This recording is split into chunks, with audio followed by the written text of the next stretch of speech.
Welcome to the Apoco-Larry podcast. I'm Steve. He is the doctor. The doctor. The doctor. The doctor's and I have in. to do that especially. Pardon? The doctor's in. The doctor is in the house, yes. Yeah. And you have to do that especially because we were interviewing a student today, and yes. I said, well, they were joking that I'm Reverend Dr. Lawrence Van Beek, and she goes, the registrar, and she went, you're the registrar? I went, yes, you've been in the office many times. I am the She says, I always wondered who the registrar was. I had no idea how to get a hold of the registrar. I went on the website and I can't get a hold of you. I said, well, that is on purpose. Yes. I'm trying to be elusive. I'm trying to be elusive for a good reason. But that's still, remember that one guy? He said, I just thought you were the old guy working out front. And I said, well, yes, I am also that. What's your ID number, son?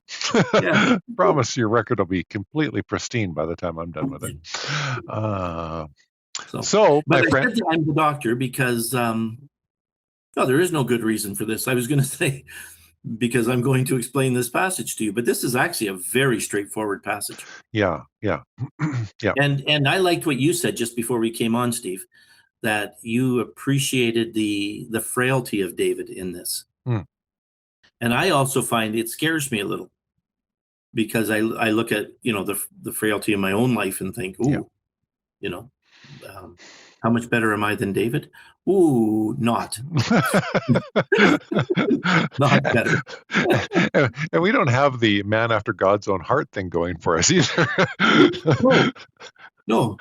Consider my servants Larry and Steve. Morons, both of them. If you could mix that statement with that line from Blazing Saddles, common people, morons. Oh, folks, I don't know if you're enjoying this, but we're having a great time. And if you're listening, if you're still listening, God bless you. We're going to do this. My friend, we are talking obviously about 2 Samuel 12, and this is Nathan is going to take David to task, isn't he? Yes. Yeah. In a place where the prophet still had enough power to stand before a king and tell him off and not be killed for it. Yes. Yeah. All right. Well, let's jump right in, folks. Chapter 12, starting at verse 1, of course. The Lord sent Nathan to David. When he came to him, he said, there were two men in a certain town, one rich and the other poor. The rich man had a large number of sheep and cattle. But the poor man had nothing except one ewe lamb that he bought. He raised it and grew it up with him and his children. He shared its food, it drank from his cup, and even slept in his arms. It was like a daughter to him. Now a traveler came to the rich man, but the rich man refrained from taking one of his own sheep or cattle to prepare a meal for the traveler who had come to him. Instead, he took the ewe that belonged to the poor man and prepared it for the one who had come to him. David burned with anger against the man and said to Nathan, as surely as the Lord lives, the man who did this must die. He must pay for that lamb 4 times over because he did such a thing and had no pity. Beautiful the way the prophet brought this to David. Yes. Now, I know that God would have told him he needed to go to David, but I wonder if he figured out himself how to express it. Yeah. How am I going to get the king, to not be very, very upset with me? And David wasn't like the later kings, that he seemed to accept the prophets fairly easily, where the later kings didn't always, right? Right. We hear about, Isaiah being cut in two with a saw and things like that. I don't know how true it is, but that's the way the tradition went. And but David accepted it, but he handled it beautifully. Yeah. He got David to actually say his own fate, how do you say that, Steve? To pronounce his own judgment. Pronounce his own guilt, actually. Yes. Guilt, yeah, love it. That's an excellent point, my friend. Yeah. Yeah. All right, folks. Like you were expecting. Verse 7. Then Nathan said to David, you are this man. This is what the Lord, the God of Israel, says. I anointed you king over Israel, and I delivered you from the hand of Saul. I gave you your master's house to you, and your master's wives into your arms. I gave you all Israel and Judah. And if all of this had been too little, I would have even given you more. Why did you despise the word of the Lord by doing what is evil in his eyes? You struck down Uriah the Hittite with the sword and took his wife to be your own. You killed him with the sword of the Ammonites. Now, therefore, the sword will never depart from your house because you have despised me and took the wife of Uriah the Hittite to be your own. Yeah, and there it is, right? So Uriah is the poor man who loved the little ewe lamb. Weird little expression, but what he says is, God's going to forgive him for this. But through what he did, the sword will never depart from his place. Yeah. And from this point on, stuff is happening in his kingdom and Right. around him very personally and very closely. Yep. Yeah. Oh, verse And 11. again, he said you could have had anybody you wanted. Yeah. But you had to take someone you couldn't have, right? And he even says that. He said, if you'd come to me, I'd have given you more. And he loves David, right? Like David's Yeah. a man after his own heart, but he's still a frail human being. Yeah. Yeah. That's stupid. Yes, yeah, just like us. Just like And I Yeah. love how he takes David through all the things, right? Like, look, I anointed you king. I delivered you from Saul. Like bang, but bang, but bang, but bang, and then says, and if you'd even needed more, like you said, if you needed something else, wouldn't I have given you that, you moron? Yeah. Oh, this cuts to the heart pretty close. Anyway, verse 11, this is what the Lord says. Out of your own household, I'm going to bring calamity on you. Before your very eyes, I will take your wives and give them to one who is close to you, and he will sleep with your wives in broad daylight. You did it in secret, but I will do this thing in the broad daylight before all Israel. Yeah, and I'm not sure exactly what he's pointing to, but there's a point where David's sons are sleeping with his wives on the rooftops. Isn't it Absalom that's set up a tent on the rooftop? Yeah, I think. But we'll learn about that very soon. Yeah. We'll learn about that very soon. It's coming. Yeah, and so that's the people that knew him that did this, and they did this as a way to win the kingdom, actually.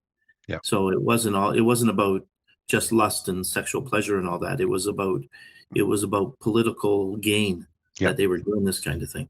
Yep. Yeah, just weird stuff. Yeah. Verse 13. Then David said to Nathan, I have sinned against the Lord. Nathan replied, the Lord has taken away your sin. You are not going to die. But because by doing this you have shown utter contempt for the Lord, the son born to you will die. Yeah, and that's something that you have to remember is Solomon becomes the next king, right? And there's a whole political thing with that, but Solomon becomes the next king. But the first son of Bathsheba dies. Yep. Right? Yep. And when he's sick, David is fasting and praying, which you're going to read, I guess, right now. After Nathan had gone home, the Lord struck the child that Uriah's wife had born to David, and he became ill. David pleaded with God for the child. He fasted and spent the nights lying in sackcloth on the ground.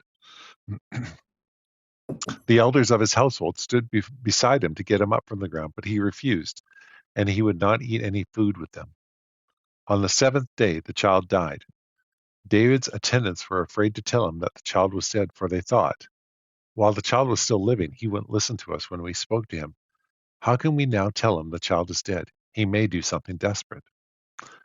David noticed his attendants were whispering among themselves, and he realized the child was dead. Sorry. Is the child dead? He asked. Yes, they replied. He is dead.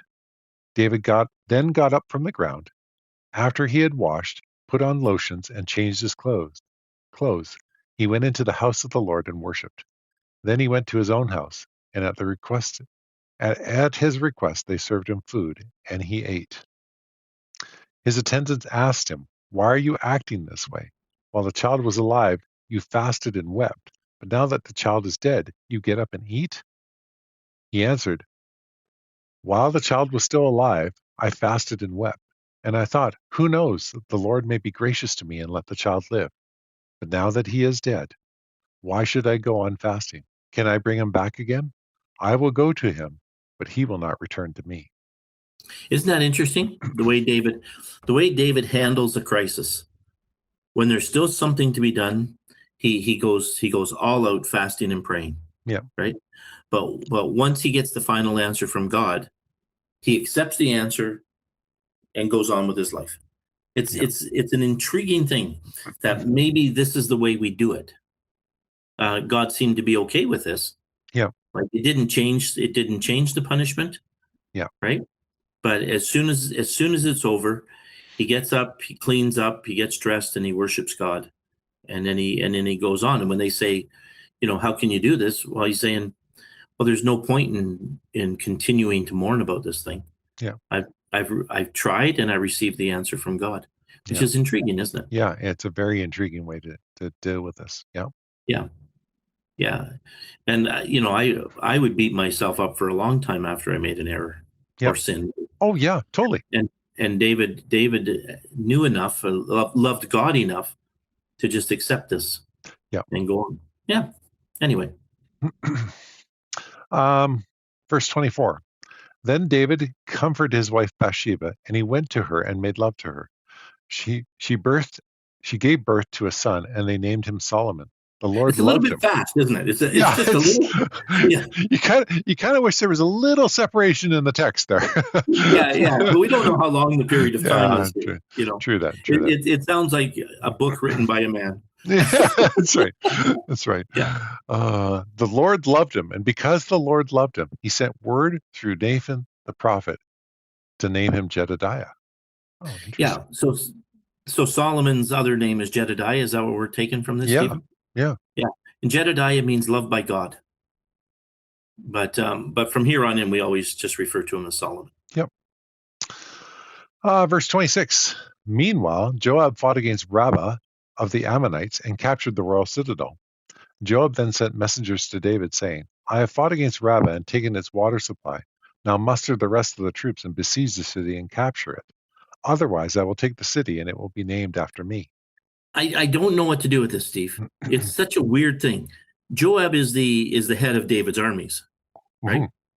Mm-hmm. And he fights for David, but I don't know why he writes David and says, "Well, if you don't come, I'm just going to name it after me, you son of a gun." Yeah. Like it's an odd relationship between, because you'd think that he would take it and name it after David. Yeah, and why That's his include? job. Yeah, and why include it in this story, like right afterwards? But I guess they're just simply telling a history of David. Yeah. It doesn't fit. No. Like, to me, it doesn't fit. Maybe somebody else could come up with something here, but not for me. Anyway. So David mustered the entire army, went to Rabbah, and attacked it and captured it. He took the crown from their king's head, and it was placed on his own head. It weighed a talent of gold. Yeah, now they say a talent is about 75 pounds. Oof. I'm not understanding that at all. I mean, being a king sounds like a punishment if you're wearing 75 pounds of gold with all these jewels encrusted in it. Yeah. Do you want to put this rock on your head? Sure. I'm good with it. No.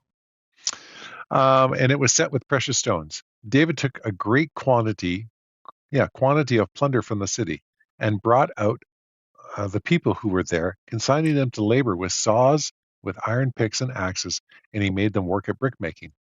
David did this to all of the Ammonite towns. Then he and his entire army returned to Jerusalem. Yeah, so they seem to be, at this point in history, they seem to be his main enemy. He's been fussing around with Esau's grandson's kids for quite a while here. Yeah. But I guess that's just part of it, eh? Yeah. Yeah. Yeah. So it is. I guess really, the chapter finished with Bathsheba, and they're just going on talking about David's life. Yeah. They had a lot of gold. It's a thing that I find odd is that there seemed to be a lot of gold in that part of the world at that time. Yeah. Like they made a lot of things out of gold. The king's armor often had gold in it. They had these crowns of gold. They had gold in the temple. like things plated with gold all over the place. The Egyptians had it seemed like they had tons and tons of gold. Yeah. Like for us now, a couple ounce. What's an ounce of gold now? Is it $2,000 for an ounce? I don't know. I'll look it up while you're talking. Yeah, because it's gone up. It's gone up quite a bit again. It is, oh my word, it is $4,680 per Oh, troy I'm an ounce. old man now. It's been a Oh long my time. word. I guess I should have bought gold when people told me to buy it. I remember when it was $300. I don't remember that, but I remember 1,000. But oh yeah, well, I still love my life even Yeah, though I don't have all that gold. But gold is worth so much to us now, right, and they had a lot of it. It was worth a lot to them too, right. but they seem to have a lot in that part of the world. Yeah, Is what I was trying to think yeah. about. And it's not like they had the same sort of mining technology we had. It wasn't like, there was a way to test the ground for it. Oh, there's probably gold here. No, they were just digging holes. Hey, look what I found, Joe. It's over Yeah, here. yeah. I found all these chunks down by the riverbed. Yeah. Yeah, it's kind of odd. But anyway, that's the end of this story. So Nathan handled it very carefully, but told David what he was supposed to tell him. Yeah. And David accepted it from the Lord, and his child died. Yeah. And he really cared.